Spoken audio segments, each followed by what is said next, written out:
Hi bro. Hi అన్న. అఘోరీ మాత అంటూ social మీడియాలో వైరల్ అయ్యి ఇప్పుడు పెళ్లి చేసేసుకుంది. మాత పెళ్లి చేసుకోవడం ఏంటి బ్రో? నేను పిచ్చొన్న అయిపోతున్నా. ఎందుకు నీకే అమ్మాయి వాళ్ళేదంటావా? అది కాదన్నా, అసలు అఘోరీలు ఎక్కడ ఉండాలన్నా? అఘోరీలు పెళ్లి చేసుకోవడం ఏందన్నా? అఘోరీ మాత ఏందన్నా? అసలు అఘోరీ మాత ఏంది నాకు అర్థం కాదు. అఘోరీలు ఎక్కడ ఉంటారన్నా? కనపడతారా అసలు అఘోరీలు బయట? అసలు అఘోరీలకు కార్లు ఉంటాయా? అఘోరీలకు ఐఫోన్లు ఉంటాయా? అఘోరికి సిగరెట్లు తాగే అలవాటు ఉంటుందా? అఘోరికి మందు తాగే అలవాటు ఉంటుందా? అఘోరి మాత పెళ్ళి చేసుకుంటుందా? అఘోరికి డబ్బులు ఎక్కడి నుంచి వస్తున్నాయి అన్న? కారు ఉంది కానీ, ఇది అడిగారు మీడియా వాళ్ళు, లైవ్ పెట్టి చెప్తున్నారు కానీ అఘోరికి డబ్బులు ఎక్కడి నుంచి వస్తున్నాయి?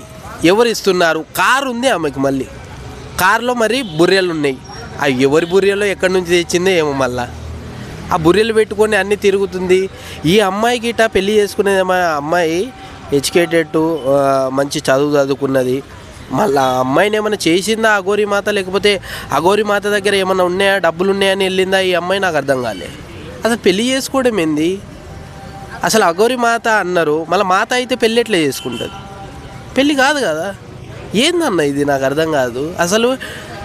సోషల్ మీడియాలో వీళ్ళు అంతా మీమ్స్ వేసి ఎవరైతే లైవ్ పెట్టి చెప్తున్నారు కదా, అఘోరీ మాతని ఒకటే క్వశ్చన్ అడగండి.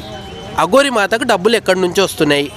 కారు తోలుతుంది కదా, అఘోరీ మాతకి ఎవరు ఇస్తుండ్రు డబ్బులు? ఎవరు సిగరెట్లు తాపుతుండ్రు? ఎవరు మందు తాపుతుండ్రు? ఏంది ఇది? నాకు అర్థం కాదు. సరే పెళ్ళి చేసుకున్నారు, పిల్లలు కంటారా? ఎట్లా కంటారా? అఘోరీ మాత కంటదా? లేకపోతే ఇప్పుడు పెళ్ళి చేసుకున్నామే కంటదా? సొరకాయలు, మళ్ళీ సొరకాయలు ఎట్లా పెడతారు నాకు అర్థం కాదు. సొరకాయలు ఇప్పటికే చాలా రేటు తగ్గిపోయింది. సొరకాయలకి కిలో 30 రూపాయలు సొరకాయలు. మరి